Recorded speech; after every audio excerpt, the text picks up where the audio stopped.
Assalamualaikum warahmatullahi wabarakatuh. Alhamdulillah. Alhamdulillahilladzi hadana lihadza wa ma kunna linahtadiya laula an hadana Allah. Alhamdulillah. Nahmaduhu wa nasta'inuhu wa nastaghfiruh wa natubu ilayh wa na'udzu billahi min shururi anfusina wa min sayyiati a'malina. Man yahdihillahu fala mudilla lahu wa man yudlil fala hadiya lahu.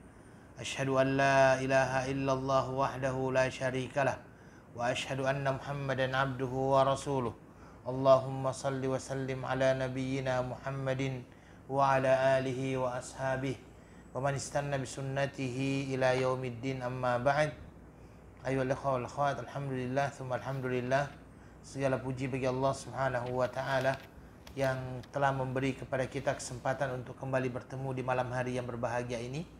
Dan kita senantiasa berharap mudah-mudahan Allah Subhanahu wa taala mengampuni dosa-dosa kita dan menjadikan kita sebagai orang-orang yang senantiasa bersyukur, mensyukuri segala nikmat yang Allah berikan kepada kita. Bismillah.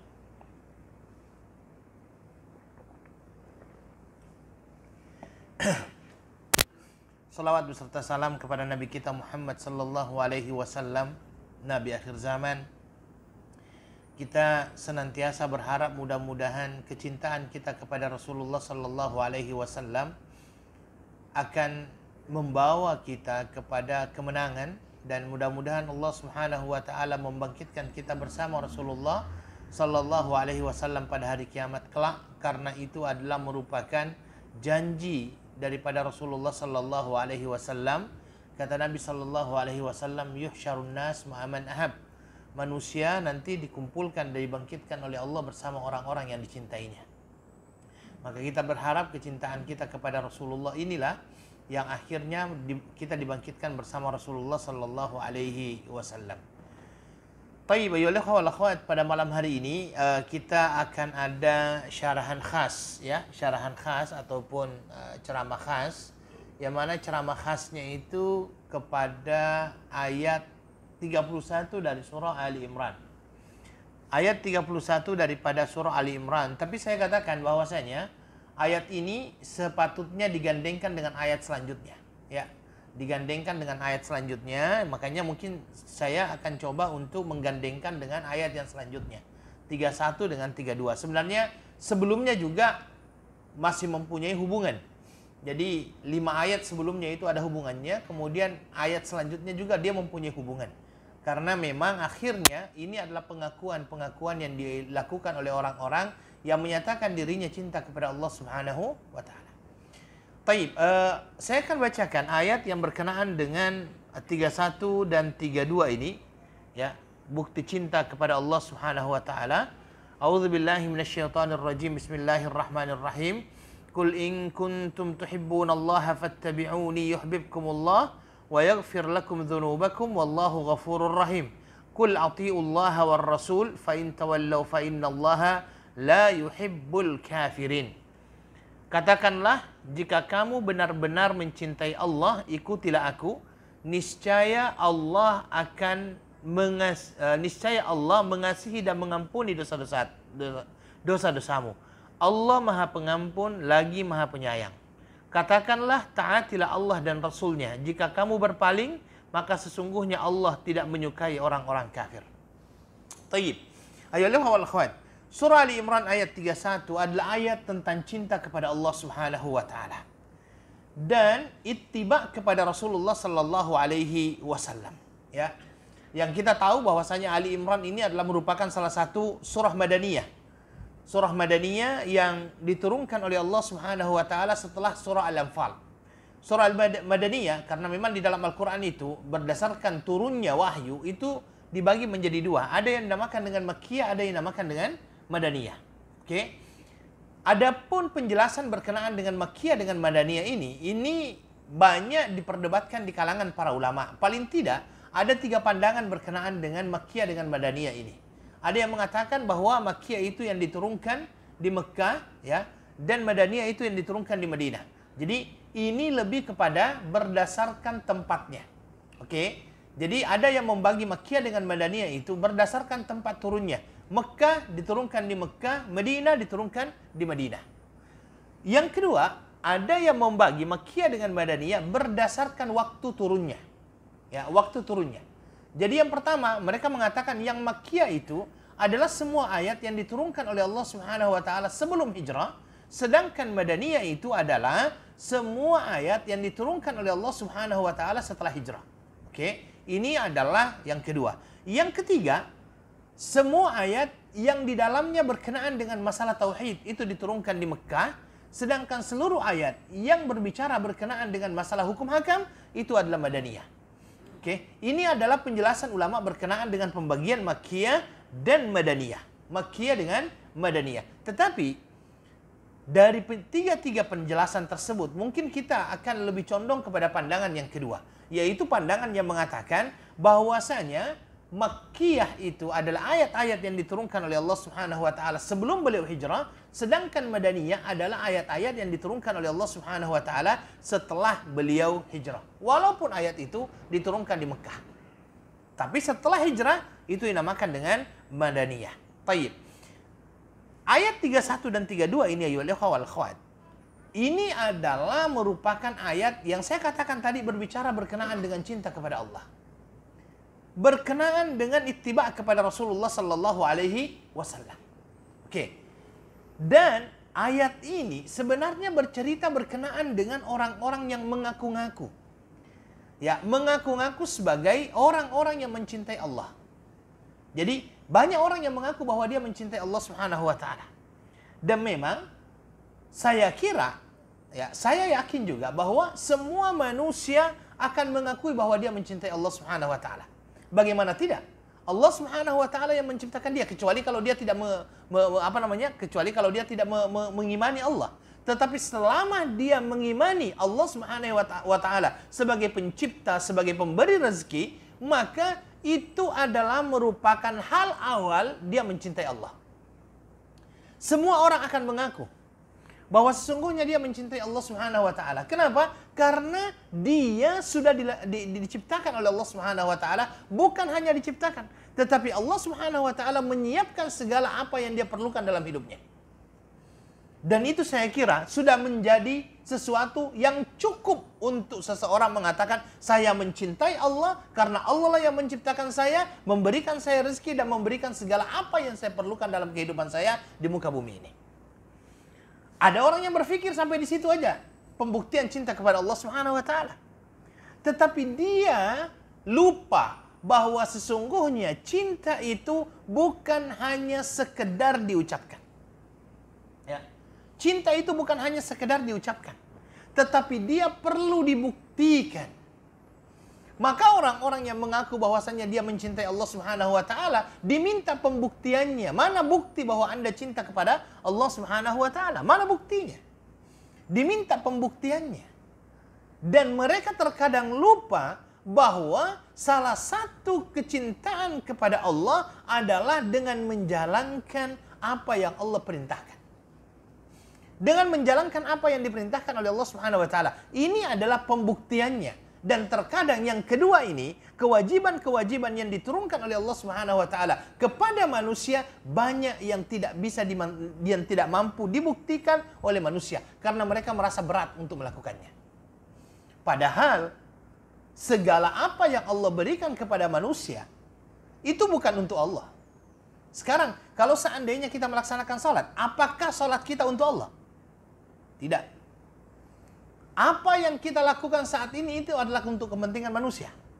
Kalau seandainya Allah menyuruh kita untuk berpuasa, apakah puasa yang kita laksanakan itu untuk kepentingan Allah? Tidak. Itu untuk kepentingan kita. Allah tidak memerlukan ibadah kita. Allah tidak memerlukan ibadah kita. Makanya di dalam sebuah hadis Nabi sallallahu alaihi wasallam menyatakan, "Lau kana awwalakum wa akhirakum insakum wa jinnakum ijtama'u ala atqa qalbi rajulin wahid minkum ma zada fi mulki syai'a." Itu di dalam hadis qudsi. Dikatakan, kalau seandainya orang pertama yang diciptakan sampai orang akhir diciptakan dari bangsa manusia dengan bangsa jin berkumpul, dikumpulkan hatinya dalam hati yang terbaik, semuanya beriman kepada Allah Subhanahu wa taala, mazada fi mulki syai'a, itu tidak menambah kekuasaanku. kerajaanku. Kemudian sebaliknya, "Lau anna awwalakum wa akhirakum insakum wa jinnakum ijtama'u ala afjar qalbi rajulin wahid minkum ma naqusa min mulki syai'a." Kalau seandainya orang yang pertama diciptakan, Adam, sampai orang yang terakhir diciptakan, dari golongan manusia maupun jin, dikumpulkan hatinya di tempat yang terburuk sekalipun, semuanya tidak ada yang beriman kepada Allah Subhanahu wa taala, ma naqusa min mulki syai'a, itu juga tidak tidak mengurangkan kekuasaanku sedikit pun. Itu kata Allah Subhanahu wa taala. Maka pembuktian cinta kita ini perlu dibuktikan. Karena jangan sampai hanya pengakuan saja.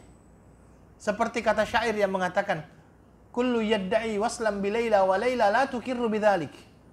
Ada orang semuanya merasa mempunyai hubungan dengan Laila, tetapi Laila tidak mengakui hubungan tersebut. Jadi kalau orang mengatakan cintanya bertepuk sebelah tangan, tak bunyi. Ya. Maka ayat ini, "Qul in kuntum tuhibbunallah fattabi'uni yuhibbukumullah," ini berbicara tentang pembuktian cinta itu. Ya, tentang pembuktian cinta tersebut. Sebenarnya Anda betul-betul cinta atau tidak? Dan asbabun nuzul berkenaan dengan surah Ali Imran ayat yang ke-31 ini ada 3 riwayat. Ada 3 riwayat. Dan ini disampaikan oleh Syekh Wahbah Zuhaili dalam kitabnya Tafsir Al-Munir. Dr. Wahbah Az-Zuhaili itu menjelaskan asbab nuzul ayat ini. Beliau mengatakan bahwasanya paling tidak ada 3 riwayat yang ditemukan berkenaan dengan ayat ini. Yang pertama adalah datangnya golongan orang-orang kepada Nabi Sallallahu Alaihi Wasallam. Kemudian dia berkata kepada Nabi Sallallahu Alaihi Wasallam, "Wahai Muhammad, sungguh demi Allah kami mencintai Tuhan kami."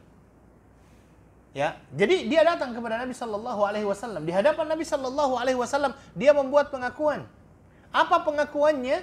"Wahai Muhammad, sungguh kami mencintai Tuhan kami." Bahkan diberikan dengan kata-kata sumpah. Sungguh demi Allah kami mencintai Tuhan kami. Tetapi ketika mereka diajak untuk beriman kepada Nabi Sallallahu Alaihi Wasallam, mereka tidak mau. Maka turunlah ayat ini. Ya, maka turunlah ayat ini. Seolah-olah Allah Subhanahu wa taala mencoba untuk mencabar orang-orang yang mengaku mencintai Allah. Kalau seandainya kalian memang mencintai Allah, ini pembuktiannya. Nah, ini yang pertama, riwayat yang pertama. Riwayat yang kedua, riwayat dari Muhammad bin Ja'far bin Zubair, yang dikatakan bahwasanya ayat ini diturunkan oleh Allah Subhanahu wa taala terhadap utusan Najran. Ya, utusan Najran yang datang kepada Nabi Sallallahu Alaihi Wasallam, dan mereka beranggapan bahwa keimanan mereka terhadap Nabi Isa Alaihi Salatu Wassalam adalah sebuah wujud kecintaan kepada Allah Subhanahu wa taala. Ini Nasara Najran datang kepada Nabi Sallallahu Alaihi Wasallam. Kemudian setelah itu mereka diajak oleh Nabi Sallallahu Alaihi Wasallam, "Ta'alau ila kalimatin sawa." Ayo, mari kita tauhidkan kalimah dengan kalimat tauhid. Mentauhidkan kalimah dengan kalimah tauhid. Ya. Tapi mereka akhirnya tidak mau, maka turunlah ayat ini. Ya, maka turunlah ayat ini. Yang ketiga adalah riwayat yang diambil dari Ibnu Abbas radhiyallahu anhuma. Ibnu Abbas radhiyallahu anhuma, ia berkata bahwa ketika orang-orang Yahudi yang tinggal di Madinah mengklaim bahwa diri mereka adalah anak-anak Allah Subhanahu wa taala dan kekasih-kekasih Allah, abnaullahi wa ahibba'u. Itu di dalam Al-Qur'an ada. Ya. Abnaullahi wa ahibba'u. Mereka menganggap bahwa diri mereka ini adalah anak-anak Allah dan juga kekasih-kekasih Allah Subhanahu wa taala. Maka mereka pun diajak untuk beriman kepada apa yang diturunkan oleh Allah kepada Rasulullah sallallahu alaihi wasallam. Tetapi semuanya menolak. Nah, ini adalah 3 asbabun nuzul berkenaan dengan ayat ini. Ya, berkenaan dengan ayat ini. "Qul in kuntum tuhibbunallah fattabi'uni yuhibbukumullah." Ya. Jadi ketiga-tiganya intinya adalah mereka membuat pengakuan-pengakuan bahwa mereka mencintai Allah Subhanahu wa taala. Mereka membuat pengakuan-pengakuan sepihak bahwa sesungguhnya mereka adalah kekasih Allah Subhanahu wa taala. Mereka membuat pengakuan-pengakuan sepihak bahwa sesungguhnya mereka telah membuktikan cintanya kepada Allah Subhanahu wa taala sehingga Allah turunkan ayat ini. Oke, Kalau seandainya memang kalian mengaku bahwa kalian mencintai Allah, ini sekarang ada syarat. Yang satu syarat aja diberikan. Apa syarat itu? Qul in kuntum tuhibbunallah fattabi'uni yuhibbukumullah. Kalau seandainya kalian betul-betul mencintai Allah Subhanahu wa taala, maka ikuti aku. Itu kata Rasulullah sallallahu alaihi wasallam. Maka ini adalah merupakan ujian. Ini sebenarnya adalah, kalau ulama mengatakan hadhil ayat ayatu mihnatin. Ayat ini adalah ayat imtihan, ujian. Kenapa ujian? Karena kita diuji, kecintaan kita kepada Allah Subhanahu wa taala ini diuji oleh Allah Subhanahu wa taala. Semua orang boleh mengaku bahwa dia mempunyai kecintaan kepada Allah Subhanahu wa taala, tetapi bagaimana dia membuktikan cintanya kepada Allah Subhanahu wa taala? Ya. Karena itulah ayyuhal ikhwah wal akhwat, Umar radhiyallahu an itu pernah berkata kepada Nabi sallallahu alaihi wasallam, "Ya Rasulullah, la anta, ya Rasulullah, engkau lah ahabbun nasi ilai, orang yang paling saya cintai." Ya, orang yang paling saya cintai. Ya, lebih cinta saya kepadamu daripada siapa? Daripada ayahku, orang tuaku, anak-anakku, dan juga seluruh manusia illa nafsi, kecuali diriku. Jadi Umar bin Khattab radhiyallahu an itu mengatakan kepada Nabi, la anta ahabbun nasi ilayya, engkaulah orang yang paling saya cintai, melebihi cintaku kepada kedua ibu bapakku, melebihi cintaku kepada anak-anakku, cucu-cucuku, melebihi cintaku kepada semua manusia illa nafsi, tetapi kecuali diriku sendiri. Apa kata Nabi sallallahu alaihi wasallam? La ya Umar, belum sempurna kecintaanmu wahai Umar. Belum sempurna kecintaanmu wahai Umar. Makanya Umar bin Khattab radhiyallahu an awalnya berpikir, kalau seandainya saya mencintai Nabi sallallahu alaihi wasallam melebihi cintaku kepada kedua orang tuaku, melebihi cintaku kepada anak-anakku, melebihi cintaku kepada istriku, melebihi cintaku kepada seluruh manusia, tapi apakah mungkin saya lebih mencintai Nabi daripada diriku sendiri? Ternyata kesempurnaan iman seseorang terletak di situ itu. Maka setelah itu akhirnya Umar radhiyallahu an mengulang, apa kata dia? Wallahi ya Rasulullah, demi Allah ya Rasulullah, engkau adalah orang yang paling saya cintai, melebihi cintaku terhadap ibu bapakku, melebihi cintaku terhadap anak istriku, melebihi cintaku dari seluruh manusia, dan bahkan melebihi cintaku dari diriku sendiri. Apa kata Nabi sallallahu alaihi wasallam? Al-ana ya Umar, al-an, sekaranglah wahai Umar, sekaranglah kesempurnaan iman itu ada di dalam dirimu. Sekaranglah kesempurnaan itu ada di dalam dirimu. Itu dikatakan oleh Rasulullah sallallahu alaihi wasallam. Maka ayolah wal akhwat, mungkin pertanyaannya muncul, kenapa kita perlu mencintai Nabi sallallahu alaihi wasallam sedemikian besar? Sedemikian besar. Yang pertama, dialah manusia yang telah berkorban memperjuangkan agama yang kita anut ini. Keperluan kita terhadap iman melebihi keperluan kita terhadap makan minum kita. Keperluan kita terhadap Islam melebihi keperluan kita terhadap apapun dalam kehidupan kita. Manusia, kalau seandainya dia mati dalam keadaan lapar dan kehausan, masih ada kesempatan untuk masuk surga, Pak. Kalau seandainya dia mempunyai iman, masih ada kesempatan dia masuk surga karena dia masih mempunyai Islam di dalam dirinya. Walaupun dia mungkin tidak makan dan tidak minum. Tetapi kalau seandainya seseorang mati tanpa iman dan Islam di dalam dirinya, walaupun dia kenyang ketika dia mati, masalah istilahnya, selamat tinggal yang namanya surga. Kalau tidak ada iman dan Islam di dalam diri. Dan Allah Subhanahu wa taala tidak mempertanyakan kepada kita bagaimana harta kita, berapa mobil kita, berapa kereta kita, berapa rumah kita ketika sudah wafat. Yang ditanyakan adalah iman dan Islam yang ada di dalam diri kita. Ini yang pertama. Maka kita berterima kasih karena itu. Kemudian yang kedua, bahwa Nabi Shallallahu Alaihi Wasallam adalah orang pilihan yang dipilih oleh Allah Subhanahu wa taala untuk menyebarkan agama ini. Ya, dari semua manusia itu, beliaulah yang dipilih oleh Allah Subhanahu wa taala. Dan Nabi sallallahu alaihi wasallam akhirnya kita jadikan sebagai role model, sebagai model dalam hidup kita yang perlu untuk kita ikuti. Dan ini menarik. Ini menarik. Menariknya apa? Dalam Islam, konsep Nabi itu tidak akan pernah naik menjadi seorang yang holy man, manusia suci, yang akhirnya disembah. Islam tidak begitu.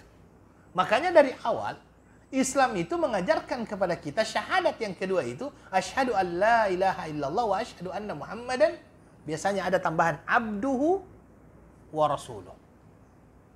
Kenapa harus ada kata-kata abdun di situ? Dan kenapa harus ada kata-kata rasul di situ? Ini memberikan kepada kita petunjuk bahwa sesungguhnya Nabi Shallallahu Alaihi Wasallam itu adalah seorang, Muhammad itu adalah seseorang yang mempunyai dua dimensi. Dimensi pertama abdun, dimensi kedua dia rasul. Kenapa harus disebutkan abdun di sini? Agar orang-orang tidak mengangkat derajat Nabi melebihi derajat yang Allah berikan kepada dia. Maksudnya bagaimana? Karena terkadang ada orang yang begitu cintanya kepada Nabi Shallallahu Alaihi Wasallam sehingga dia gulu. Tahu gulu ya? Gulu itu berlebih-lebihan. Berlebih-lebihan kepada Nabi Shallallahu Alaihi Wasallam. Bagaimana bentuk berlebih-lebihannya? Meminta tolong kepada Nabi Shallallahu Alaihi Wasallam. Sampai-sampai ada yang bercerita ketika dia pergi umroh, begitu dia sangat bersedih dan ingin sekali bertemu dengan Nabi. Tiba-tiba dari dalam kubur keluar tangannya Rasulullah menyalami dia. Ini adalah cerita-cerita, tetapi pelik. Tetapi memang inilah yang banyak kita dengar. Ya, kita dengar gulu. Jadi Nabi Shallallahu Alaihi Wasallam ketika kita bersyahadat, biasanya kita tambahkan itu abduhu wa rasuluh, hamba Allah dan Rasulnya, agar itu tadi jangan sampai kita mengangkat derajat Nabi melebihi dari apa yang Allah berikan kepadanya. Bahkan terkadang bentuk gulu manusia ini dahsyat. Saya katakan dahsyat kenapa? Saya pernah temukan ada orang yang kirim surat kepada Nabi Shallallahu Alaihi Wasallam. Surat ditulis, dilempar, dimasukkan ke dalam kuburan Nabi Shallallahu Alaihi Wasallam. Ketika ditanya, apa tadi itu? Surat kepada Nabi. Saya bilang Nabi tidak pandai membaca. Marah dia. Nabi memang tidak pandai membaca kan? Karena memang Nabi Shallallahu Alaihi Wasallam dikenalnya ummi. Ya. Cinta kita kepada Nabi Shallallahu Alaihi Wasallam tidak boleh dilepaskan bahwa dia adalah seorang hamba Allah Subhanahu Wa Taala. Tetapi dia adalah seorang Rasul. Ketika kita mengatakan dia adalah seorang Rasul, Muhammad mempunyai dimensi kedua sebagai seorang Rasul yang mana Allah menjaganya. Makanya di dalam di dalam surah Al-Insyirah, ya, di dalam surah Al-Insyirah Allah Subhanahu Wa Taala nyatakan, A'udzubillahi minasyaitonir rajim. Bismillahirrahmanirrahim. Alam nashrah laka sadrak. Wa rafa'na anka dzikrak alladzi anqadha dhahrak. Ya, anqadha dhahrak itu artinya apa? Yang membebanimu wahai Muhammad. Salah satu penafsiran daripada ayat itu dikatakan bahwa sesungguhnya Nabi Shallallahu Alaihi Wasallam itu tidak maksum. Dia mempunyai kesalahan-kesalahan masa lalu sebelum beliau diangkat menjadi seorang Rasul. Tetapi kesalahan-kesalahan masa lalu yang dialami oleh Nabi Shallallahu Alaihi Wasallam adalah kesalahan-kesalahan yang tidak berkenaan dengan masalah risalah, tidak berkenaan dengan masalah syariat. Itulah kesalahan-kesalahan Nabi itu. Dan kesalahan-kesalahan yang dilakukan oleh Nabi ini bukanlah merupakan dosa besar. Bukan dosa besar. Jadi kalau seandainya kita mengatakan bahwa Nabi Shallallahu Alaihi Wasallam pernah bersalah, ya, dia pernah bersalah. Ya, jangan sampai saya dikecam setelah ini ya. Pernah bersalah. Tetapi kesalahan yang dilakukan oleh Nabi itu tidak berkenaan dengan masalah risalah, tidak berkenaan dengan masalah wahyu. Ya, kesalahan-kesalahan itu adalah kesalahan-kesalahan yang menunjukkan bahwa beliau adalah seorang manusia biasa. Dia adalah seorang manusia yang memerlukan makan, memerlukan minum, Nabi Shallallahu Alaihi Wasallam pernah bersedih tidak? Pernah. Nabi Shallallahu Alaihi Wasallam pernah apa namanya? Pernah marah tidak? Pernah juga. Tapi marahnya Nabi adalah marahnya seorang Nabi. Sedihnya Nabi adalah sedihnya seorang Nabi yang senantiasa mendapatkan petunjuk dari Allah Subhanahu wa Ta'ala. Bukankah di dalam Al-Quran juga Allah Subhanahu wa Ta'ala pernah menegur Nabi Shallallahu Alaihi Wasallam? Paling tidak kan saya pernah katakan 3 kali Nabi Shallallahu Alaihi Wasallam ditegur oleh Allah Subhanahu wa Ta'ala di dalam Al-Quran. Yang pertama ketika ada orang yang datang kepada Nabi bertanya bagaimana masalah ruh ini. Ruh.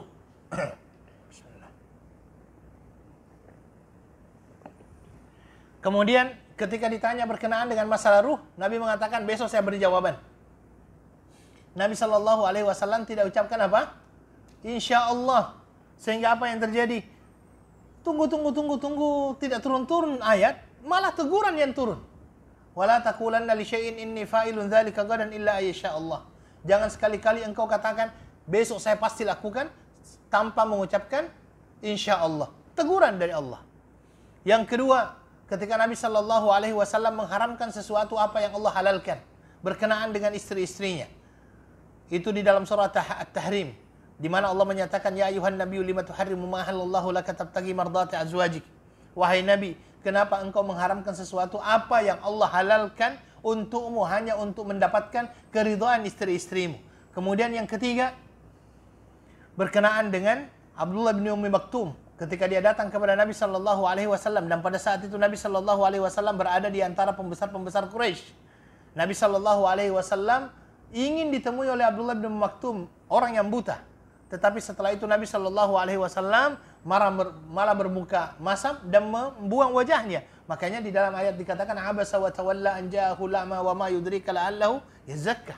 Ini semuanya adalah bukti bahwa sesungguhnya Nabi Shallallahu Alaihi Wasallam mendapatkan teguran dari Allah Subhanahu wa Ta'ala. Maka dalam Islam konsep seorang nabi itu dia adalah manusia.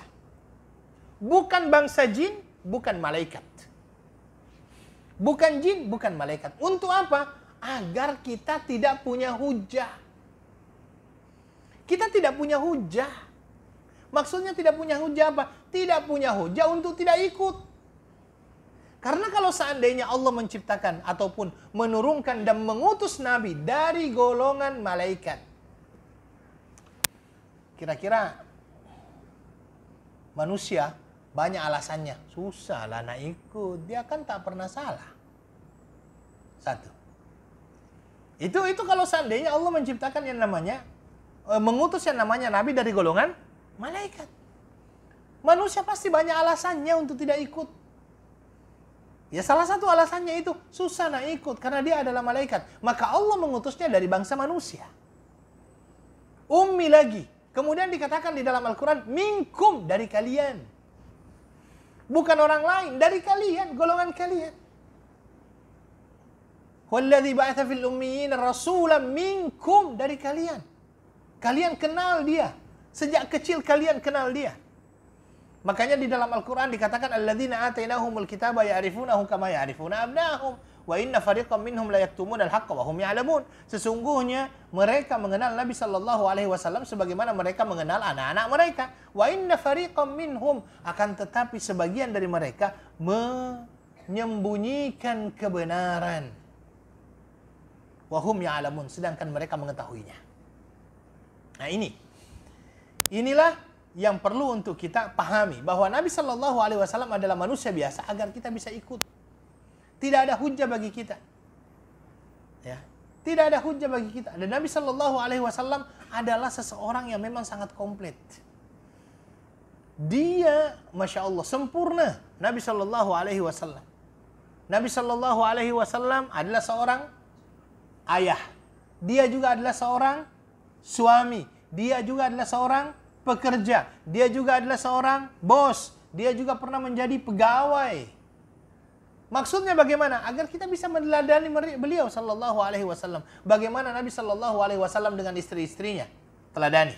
Bagaimana Nabi Shallallahu Alaihi Wasallam dengan anak-anaknya? Teladani. Bagaimana Nabi Shallallahu Alaihi Wasallam ketika menjadi kepala negara? Teladani. Bagaimana Nabi Shallallahu Alaihi Wasallam ketika menjadi panglima perang? Teladani. Bagaimana Nabi Shallallahu Alaihi Wasallam ketika menjadi seorang pedagang yang amanah? Teladani. Ini dicontohkan oleh Nabi Shallallahu Alaihi Wasallam dalam kehidupannya.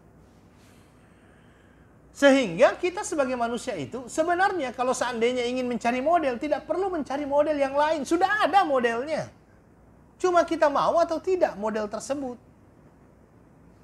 Ya, cara Nabi Shallallahu Alaihi Wasallam makan, cara Nabi Shallallahu Alaihi Wasallam berpakaian. Kalau boleh saya katakan, Nabi Shallallahu Alaihi Wasallam tidak pernah memaksa kita untuk makan seperti apa yang dimakan oleh Nabi. Pernah? Saya makan kambing, maka kalian wajib makan kambing. Tidak kan? Tidak. Makanya saya pernah ditanya, apakah makan kambing itu sunnah? Karena Nabi makan kambing. Saya katakan, bukan apa yang dimakan yang sunnah, tetapi yang sunnah itu adalah cara makannya. Yang sunnah itu adalah cara makannya. Tetapi kalau seandainya ada orang yang makan kambing karena mengikut Nabi, kecintaannya kepada Nabi kan, dia masuk dalam kategori ya berpahala. Karena kecintaan dia kepada Nabi. Bukan karena makan kambingnya. Bukan karena makan kambingnya. Cara berpakaian Nabi. Kalau seandainya sekarang ini kita berpakaian seperti ini. Saya pakai jubah, ada yang pakai t-shirt, ada yang pakai yang lainnya. Yang mana sunnah? Semuanya sunnah karena menutup aurat. Semuanya sunnah karena menutup aurat. Kan intinya adalah menutup aurat. Ya. Dan bukan pakaian yang macam-macam. Tidak ada gambar-gambarnya kan. Inilah yang dicontohkan oleh Rasulullah Sallallahu Alaihi Wasallam. Maka Nabi Sallallahu Alaihi Wasallam itu adalah contoh yang memang sangat sempurna untuk dicontoh. Kalau seandainya ingin mencari contoh. Kalau mau mencari contoh, contoh Nabi Sallallahu Alaihi Wasallam. Bagaimana Nabi Sallallahu Alaihi Wasallam ketika makan. Bagaimana Nabi Sallallahu Alaihi Wasallam ketika berjalan. Ini adalah pembuktian. Dan di dalam hal ini, ayyuhal ikhwah wal akhwat, dalam hal ini, Nabi Shallallahu Alaihi Wasallam disuruh untuk menyampaikan kepada orang-orang yang mengaku cinta kepada Allah tadi. Hei kalian yang mengaku cinta kepada Allah, buktikan. Apa buktinya? Ikuti aku. Ikuti aku. Itu kata Nabi Shallallahu Alaihi Wasallam. Sehingga ittiba, biasanya kan orang mengatakannya ittiba kan? Ittiba atau mutaba'ah itu adalah bukti kita cinta kepada Allah Subhanahu wa taala, karena Allah menggantungkan kata-kata cinta kepadanya dengan mengikuti Rasulullah sallallahu alaihi wasallam. Mensyaratkan cinta kepada Allah dengan apa? Mengikuti sunnah Nabi sallallahu alaihi wasallam. Ya. Kalau orang mengatakan cinta itu maksudnya apa? Kecenderungan hati. Ya, kepada sesuatu karena sesuatu itu mempunyai keistimewaan yang ia temukan di dalam hal tersebut. Itu dinamakan dengan mahabbah. Cinta itu seperti itu, kecenderungan hati. Dan biasanya kalau orang sudah mencintai, maka segala apa yang diperbuat oleh orang yang dia cintai itu akan dia ikuti. Ya. Orang yang mencintai seseorang, maka dia akan mengikuti segala apa yang dilakukan oleh orang tersebut. Biasanya seperti itu. Orang kalau seandainya cinta kepada orang misalnya kalau cinta kepada seseorang, maka apapun yang dilakukan oleh orang itu senantiasa dia ikuti. Anak ketika dia suka sama bapaknya, maka apapun gerak-gerik bapak biasanya diikuti oleh anaknya. Kenapa? Karena ada cinta. Begitulah kita juga. Kalau seandainya kita cinta kepada Allah Subhanahu wa taala, Nabi memberikan syarat. Cintai, maka ikuti aku. Oke. Karena itulah Nabi sallallahu alaihi wasallam menyatakan man amila amalan laisa alaihi amruna fahuwa rad. Ingat, hati-hati kata Nabi. Orang yang melakukan amalan bukan sesuai dengan apa yang telah kami tunjuk ajarkan, maka sesungguhnya ia adalah tertolak. Ia adalah tertolak. Man amila amalan laisa alaihi amruna fahuwa raddun. Ya, bahkan bukti cinta kepada Nabi Sallallahu Alaihi Wasallam adalah apa? Itu tadi, mengikuti Rasulullah Sallallahu Alaihi Wasallam. Bagaimana kita mengikuti Nabi Sallallahu Alaihi Wasallam? Bagaimana kita mencintai Rasulullah Sallallahu Alaihi Wasallam? Pertama, ayolah wal akhwat, bahwasanya kita perlu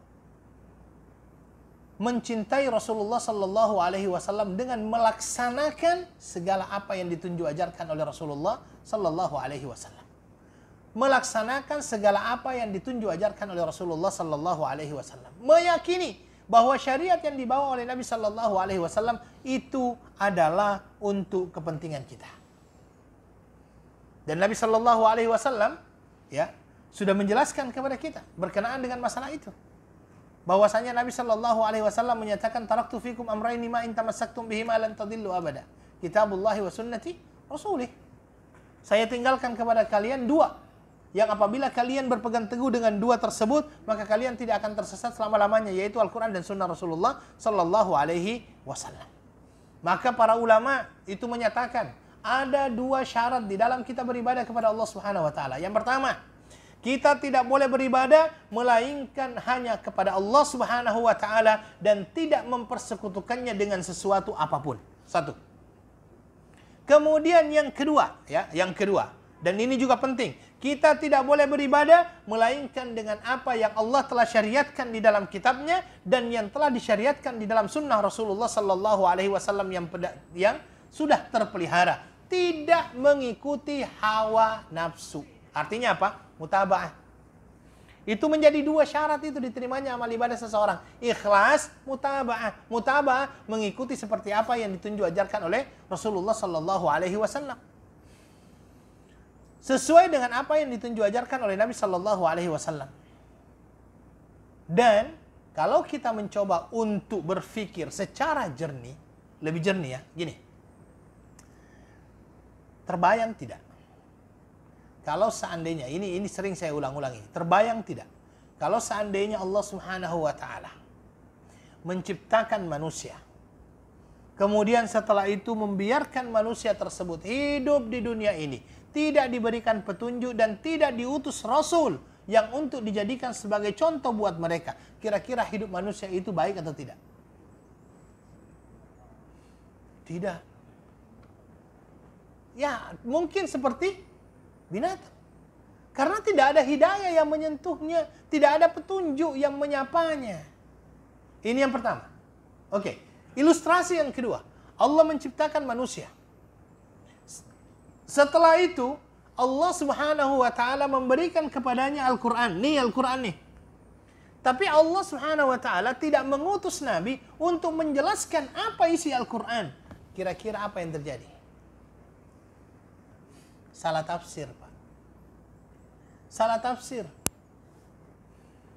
Makanya kan ada ulama yang mengatakan, orang yang belajar kepada guru tanpa buku akan melahirkan orang-orang ta'assub. Tetapi orang yang belajar kepada buku tanpa guru akan melahirkan orang-orang yang keliru. Sama, orang yang mencoba untuk mempelajari Al-Quran tanpa adanya petunjuk dari Nabi Sallallahu Alaihi Wasallam akan keliru. Bukankah bacaan Al-Quran itu juga berasal dari Nabi Sallallahu Alaihi Wasallam? Makanya ada kan sanadnya sampai riwayat Hafiz an Asim misalnya kan. Riwayatnya Ad-Duri, apa semuanya itu kan semuanya kembali kepada Nabi Sallallahu Alaihi Wasallam. Nabi yang mengajarkan kepada kita cara membaca Al-Quran, juga mengajarkan kepada kita berkenaan dengan isi Al-Quran itu. Makanya Nabi Sallallahu Alaihi Wasallam itu dikatakan oleh Aisyah, kana khuluquhul Quran, akhlaknya Nabi itu adalah Al-Quran. Maksudnya apa? Kalau Anda mau melihat isi daripada Al-Quran, lihat kehidupan Nabi. Bukankah Al-Quran itu adalah petunjuk bagi kita? Kalau Anda ingin melihat isi Al-Quran, lihat bagaimana kehidupan Nabi. Itulah Nabi. Makanya Aisyah mengatakan, kana khuluquhul Quran, akhlaknya Nabi Sallallahu Alaihi Wasallam adalah Al-Quran. Maka bentuk cinta kita kepada Nabi Sallallahu Alaihi Wasallam mengikuti petunjuk yang telah ditunjukkan oleh Rasulullah Sallallahu Alaihi Wasallam.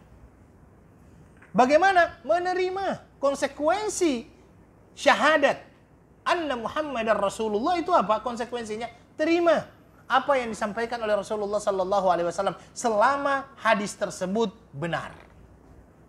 Selama hadis tersebut benar, terima. Bagaimana kalau seandainya tidak sesuai dengan akal? Jangan masukkan akal ketika nas sudah berbicara. Allah berfirman, Nabi bersabda, sami'na wa ta'na. Karena kenapa, Pak? Ya, saya pernah juga sampaikan bahwasanya ada orang-orang yang tidak mau mengikuti sunnah-sunnah Nabi Shallallahu Alaihi Wasallam dengan berbagai macam alasan. Salah satu alasannya apa? Sudahlah, tidak perlu ada yang namanya sunnah Nabi Shallallahu Alaihi Wasallam, hadis. Tidak perlu, cukup bagi kami Al-Quran. Orang-orang yang seperti ini nggak tahu bagaimana cara sholatnya. Orang-orang yang hanya mengatakan cukup bagi kami Al-Quran, kita tidak tahu bagaimana cara sholatnya. Karena di dalam Al-Quran sendiri tidak ada yang namanya i'tidal, tidak ada yang namakan dengan tahiyat. Ada nggak di dalam Al-Quran tahiyat? Tidak ada. Yang ada di dalam Al-Quran palingan dua. Ruku, sujud. Berdiri pun waqumu lillahi qanitin. Berdiri, tapi berdiri bagaimana cara berdiri pun kan sudah diajarkan. Yang mengajarkan itu siapa? Nabi Shallallahu Alaihi Wasallam. Maka kalau seandainya ada orang yang mengatakan cukup bagi kami Al-Quran, kami tidak perlu yang namanya hadis, saya tidak tahu bagaimana cara dia sholat. Dari mana dia tahu bahwasanya Al-Fatihah itu sebagai rukun sholat? Seperti itu. Ada juga orang yang menolak yang namanya hadis hanya dikarenakan tidak sesuai dengan akalnya. Pernah juga saya sampaikan. Nah, inilah yang disampaikan oleh para ulama berkenaan dengan itu. Padahal Nabi Shallallahu Alaihi Wasallam, ayolah wal khawat, ya, Nabi Shallallahu Alaihi Wasallam itu menjelaskan berkenaan dengan Al-Quran ini. Bahkan kalau boleh kita katakan, Al-Quran itu memerlukan yang namanya sunnah lebih besar daripada sunnah memerlukan yang namanya Al-Quran. Makanya ulama mengatakan Al-Quran wa ahwaju ila sunnati minas sunnati ila Al-Quran. Al-Quran lebih memerlukan yang namanya sunnah daripada sunnah memerlukan yang namanya Al-Quran. Kenapa? Karena as-sunnah ini, yang dibawa oleh Nabi Shallallahu Alaihi Wasallam mempunyai fungsi yang lebih banyak terhadap Al-Quran. Contoh sebagai bentuknya, apa saja fungsinya? Fungsi yang pertama, hadis Nabi Shallallahu Alaihi Wasallam menjadi penguat apa yang ada di dalam Al-Quran. Menjadi penguat apa yang ada di dalam Al-Quran. Ini yang pertama. Jadi ketika di dalam Al-Quran misalnya ada kata-kata wa aqimus salata, dirikanlah salat, hadis menguatkan. Ketika di dalam Al-Quran dikatakan ya ayyuhalladzina amanu kutiba alaikumus syiyam kama kutiba alal ladzina min qablikum, hadis menguatkan. Sumu li ru'yatihi wa aftiru li ru'yatihi. Ketika di dalam Al-Quran dikatakan misalnya wa aqimus salata wa atuz zakah, hadis menguatkannya. Walillahi 'alan nasi hajjul baiti man istata'a ilaihi sabila, hadis menguatkannya. Jadi hadis menjadi penguat. Yang kedua, hadis penjelas terhadap Al-Quran. Menjelaskan apa isi daripada Al-Quran. Kemudian yang ketiga, bahkan ada beberapa hukum yang tidak ditemukan di dalam Al-Quran tapi ditemukan di dalam hadis. Tidak ditemukan di dalam Al-Quran tapi ditemukan di dalam hadis. Saya pernah berikan contoh juga berkenaan dengan masalah rajam. Itu tidak ada di dalam Al-Quran, tapi ada di dalam hadis. Maka perlunya kita mutaba'ah terhadap apa yang diturunkan oleh Allah Subhanahu wa taala melalui Rasulullah sallallahu alaihi wasallam. Dan saya katakan ayolah wal khawat. Sebenarnya kalau kita mau berfikir, tidak perlu untuk menambah-nambah apa yang dibawa oleh Nabi sallallahu alaihi wasallam, cukup. Dan kita pun apa yang disampaikan dan dicontohkan oleh Nabi saat ini belum tentu juga kita ikut semuanya, Pak.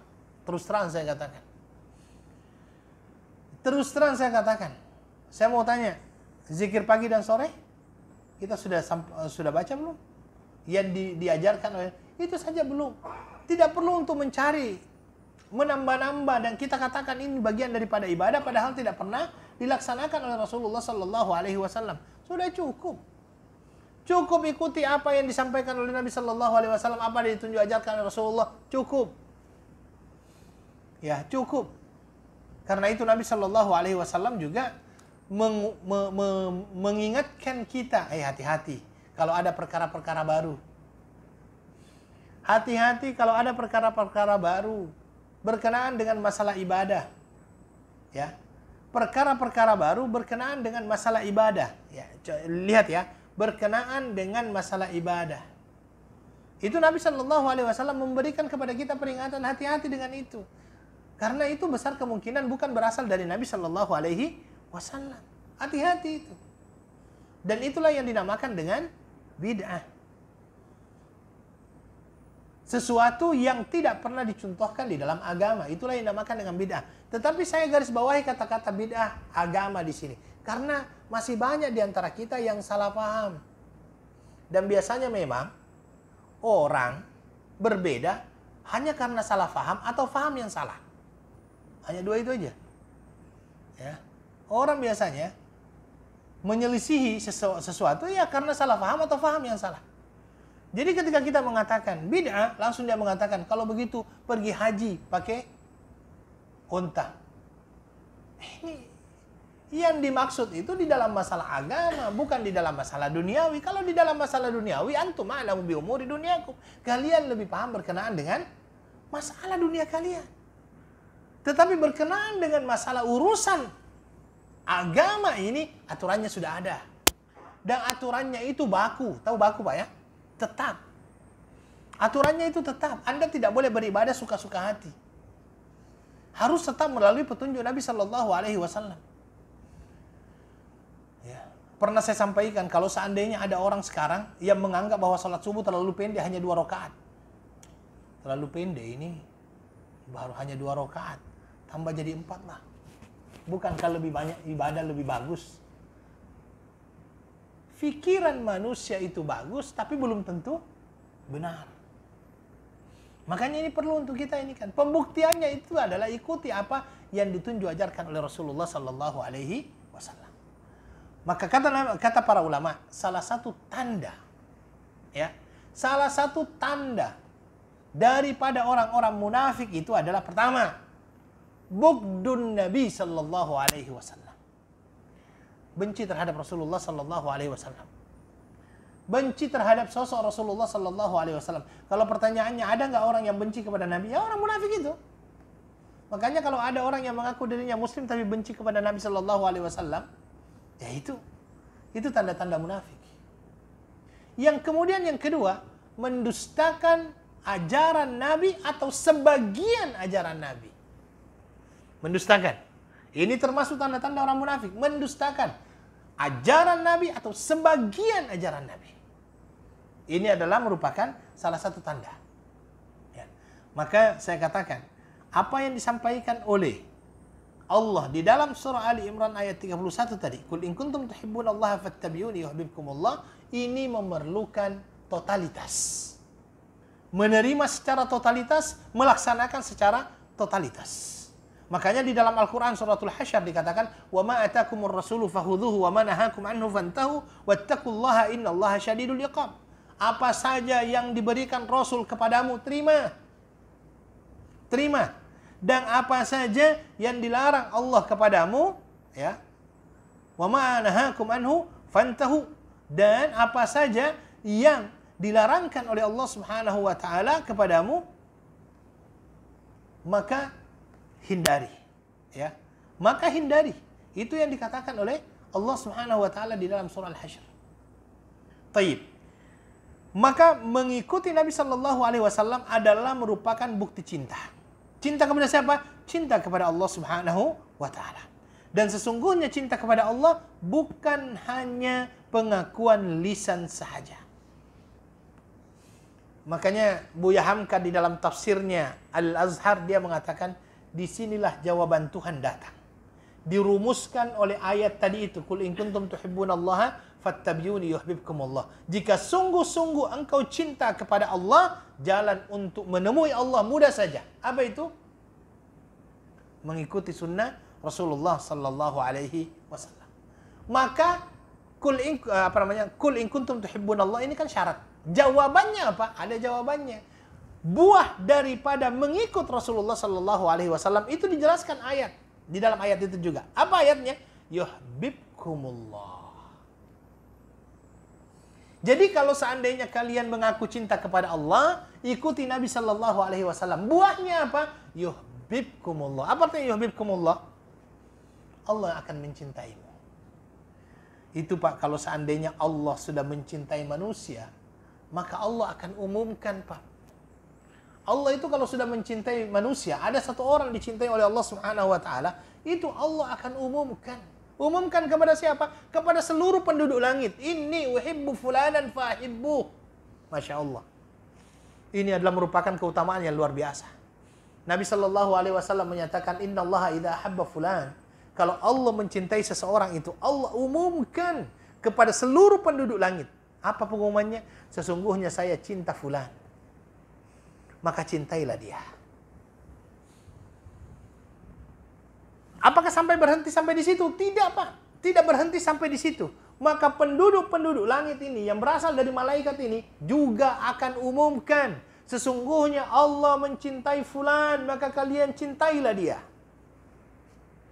Kalian cintailah dia. Maka terkadang ada orang yang kita cintai, kita tidak tahu kenapa kita cinta dia. Mungkin saja dikarenakan Allah mencintainya. Ada orang yang Allah Subhanahu wa taala hindarkan dia dari berbagai macam mara bahaya. Karena kenapa? Mungkin itu kecintaan Allah kepadanya. Ya. Dia mendapatkan ridho Allah Subhanahu wa taala. Kenapa dia mendapatkan ridho dari Allah? Itu tadi, fattabi'uni, ikut kepada Nabi. Allah mencintainya. Dan Allah kalau sudah mencintai seperti yang saya katakan, Allah umumkan. Ya, Allah umumkan bahwasanya dia mencintai orang tersebut. Bukan itu saja, ya akhwat. Buah yang selanjutnya adalah wa yaghfir lakum dzunubakum. Wa yaghfir lakum dzunubakum. Dan buah yang kedua adalah ampunan dari Allah Subhanahu wa taala. Allah mengampuni dosa-dosa yang mencintainya dan mengikuti Rasulnya. Allah mengampuni dosa-dosanya, itu janji Allah. Allah itu dia tidak pernah ingkar janji. Dan ampunan ini adalah sesuatu yang kita harapkan. Kenapa kita harapkan? Karena sesungguhnya kita sebagai manusia ini pasti bersalah dan pasti berdosa. Tidak ada manusia yang mengatakan dirinya itu bersih daripada dosa. Tidak, pasti bersalah, pasti berdosa. Ampunan Allah ini adalah sesuatu yang sangat kita harapkan. Bagaimana kita meraih ampunan ini? Allah sudah berikan jalannya. Apa itu? Fattabi'uni tadi, ikuti aku. Kalau seandainya kita ikut kepada Nabi SAW, janji Allah, Allah akan mengampuni kita. Ampunan Allah yang kita harapkan. Karena kita adalah orang-orang yang tidak lepas dari salah dan dosa. Dan Nabi SAW sudah jelaskan, kullu bani Adam khatta'un wa khairul khatta'ina at-tawwabun. Wa khairul khatta'ina at-tawwabun. Kemudian Allah Subhanahu wa taala menutup ayat ini dengan dua asma'nya, dengan dua namanya. Apa? Wallahu ghafurur rahim. Ghafur. Di dalam Al-Qur'an itu, Pak, ayat ataupun kata yang menunjukkan bahwa Allah Maha Pengampun itu ada 3. Yang pertama, biasanya dikatakan Ghafir. Di dalam surah Ghafir itu ada kan, Ghafiriz dzambi wa qabilit taubi syadidil iqabi dzit tul. Ghafir. Ghafir itu artinya Allah Maha Pengampun. Yang kedua adalah Ghafur. Ghafur itu adalah dialah Allah yang senantiasa mengampuni. Senantiasa mengampuni. Ghafir, Ghafur. Senantiasa mengampuni. Ghafur itu. Ya. Ghaffar pasti akan memberikan ampunan. Allah senantiasa akan memberikan ampunan selama manusia mau minta ampun. Jadi, Masya Allah ini, Ghafir, Ghafur, Ghaffar. Ghaffar itu tingkatan yang paling tinggi. Ghafur yang sedang-sedang, Ghafir yang pertama. Semuanya menunjukkan bahwa Allah akan memberikan ampunan. Ini hal yang luar biasa. Dan di dalam ayat ini Allah mengatakan wallahu ghafurun. Kemudian yang kedua adalah rahim. Kita pernah jelaskan bahwa kata-kata Rahman dengan Rahim ini ada perbedaan. Rahman itu adalah kasih sayang Allah kepada seluruh manusia, seluruh makhluk. Berkenaan dengan masalah rezeki, Allah itu tidak pilih-pilih. Hari ini dia sholat, tambah sedikit. Ini sekian. Oh ini tidak sholat, hari ini dia tidak saya kasih. Tidak kan? Semua manusia akan mendapatkan rezekinya sebagaimana yang telah ditetapkan oleh Allah Subhanahu wa taala. Dia mau beriman kepada Allah, tidak mau beriman kepada Allah, semuanya tetap bisa makan. Semuanya akan dapat. Oke, itu Rahman. Tetapi ketika kita berbicara masalah Rahim, Allah akan memberikan kasih sayangnya khusus untuk orang-orang yang beriman. Rahman, Allah memberikan nikmatnya kepada manusia, baik yang bertakwa maupun yang tidak bertakwa. Bahkan memberikan nikmatnya kepada seluruh makhluk. Tetapi ketika dia mengatakan Rahim, Allah Maha Penyayang kepada hambanya yang beriman. Allah Maha Penyayang kepada hamba-hambanya yang beriman. Ghafurur Rahim. Ya. Maka ada beberapa pelajaran dalam ayat ini saja. Yang pertama, cinta kepada Allah bukan sekadar ucapan di lisan dan hanya pengakuan semata. Cinta kepada Allah harus dibuktikan. Satu. Kemudian yang kedua, bukti cinta kepada Allah adalah ittiba, mutaba'ah, mengikuti sunnah Rasulullah sallallahu alaihi wasallam. Orang yang mengaku cinta kepada Allah tetapi tidak mengikuti sunnah-sunnah Rasulullah sallallahu alaihi wasallam, maka cintanya bukanlah cinta yang suci. Cintanya adalah cinta yang palsu. Ya, cinta palsu itu.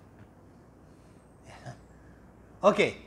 Allah mencintai orang yang mencintainya dan mengikuti Rasulnya, maka dia pun dijanjikan oleh Allah ampunan dari Allah Subhanahu wa taala dan juga sayang rahimnya Allah Subhanahu wa taala. Maka di ayat yang selanjutnya dikatakan, "Qul atiullaha war rasul." Katakanlah ya, wahai Muhammad kepada mereka. Sambungannya ini, taatlah kepada Allah dan juga kepada Rasulnya. Fa in tawallau, dan ingat, kalau seandainya kalian berpaling daripada ketaatan kepada Allah, berpaling kepada ketaatan daripada Rasulnya, fa innallaha la yuhibbul kafirin. Allah tidak menyukai orang-orang kafir. Itu yang diberikan oleh Allah Subhanahu wa taala kepada kita, peringatan. Fa innallaha la yuhibbul kafirin. Allah tidak menyukai orang-orang kafir yang berpaling tadi, yang tidak mau mengikuti ittiba kepada Rasulnya, tidak mau mengikuti sunnah nabinya, dan tidak mau mengikuti perintah Allah Subhanahu wa taala. Saya kira ini adalah penafsiran yang disampaikan oleh para ulama berkenaan dengan ayat yang ke-31 surah Ali Imran. Yang intinya bahwasanya kalau seandainya memang kita mencintai Allah, ikuti Rasulullah sallallahu alaihi wasallam. Saya tahu bahwasanya bulan ini banyak orang yang merayakan ataupun banyak orang yang mengadakan mereka membuktikan cinta mereka kepada Nabi sallallahu alaihi wasallam dengan hal-hal seperti ini. Ya. Maka kita pun membuktikan cinta kita dengan mengikuti apa yang telah ditunjuk ajarkan oleh Rasulullah sallallahu alaihi wasallam. Wallahu taala alam. Saya kira ini yang bisa saya sampaikan. Mudah-mudahan bisa bermanfaat bagi kita semuanya. Saya akhiri dengan doa kafaratul majlis. Subhanakallahumma bihamdika asyhadu an la ilaha illa anta astaghfiruka wa atubu ilaik wa akhiru da'wana alhamdulillahi rabbil alamin. Wassalamualaikum. Oh ada itu. Maaf. Itu. Sini nak. Okey. Sini. Terima kasih.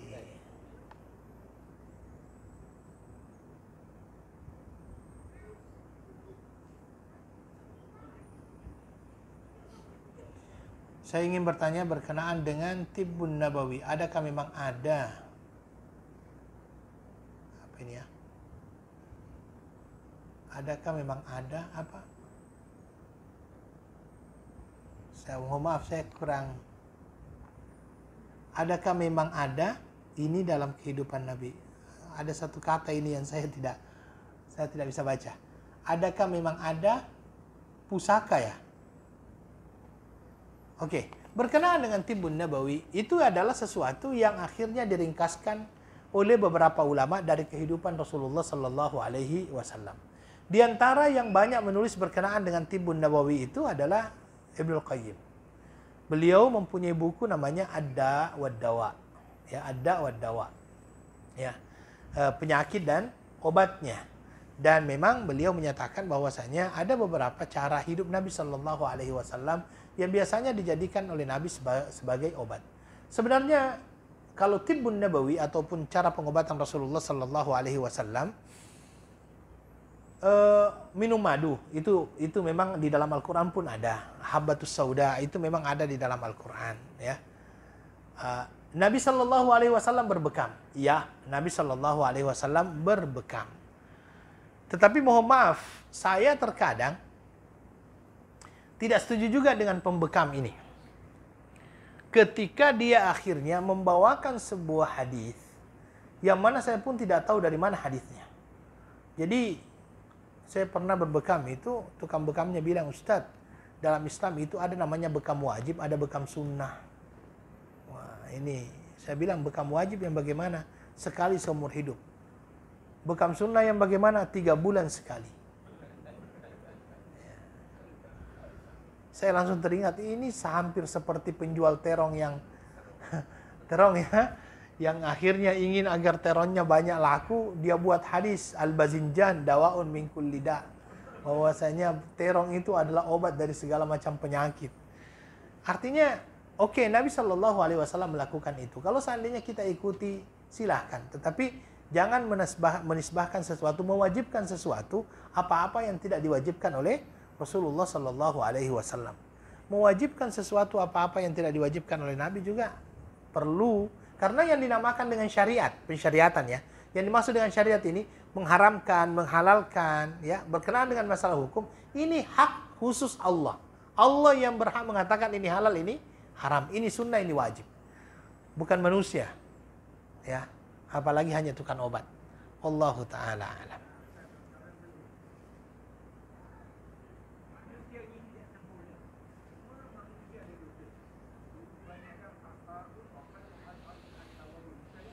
Ya.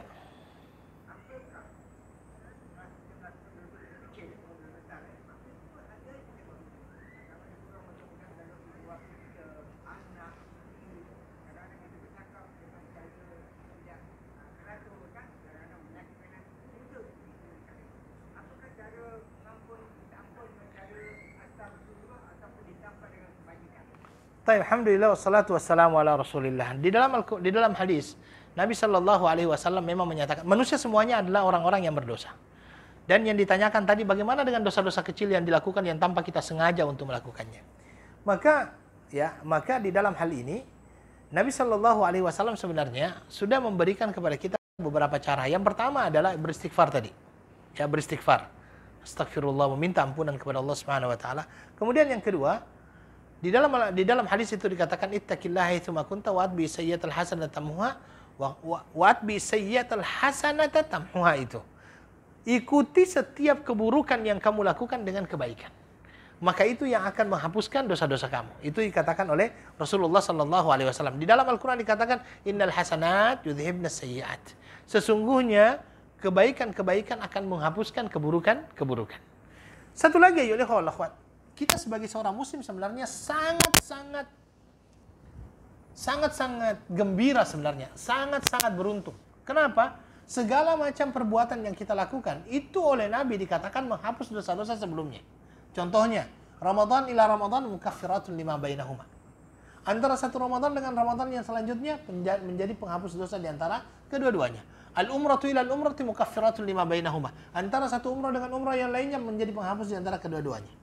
Bahkan Nabi mengatakan antara satu salat dengan salat yang lainnya menjadi penghapus di antara kedua-duanya. Bahkan Nabi Shallallahu Alaihi Wasallam pernah membuat sebuah kiasan ataupun perumpamaan. Kata Nabi Shallallahu Alaihi Wasallam, kalau seandainya kalian di depan rumah kalian ada sebuah sungai, di mana di sungai tersebut kalian mandi 5 kali sehari semalam, kira-kira masih ada kotoran tidak? Kata sahabat, tidak ya Rasulullah. Begitulah salat. Maka insya Allah itu akan menjadi penghapus. Wallahu ta'ala alam.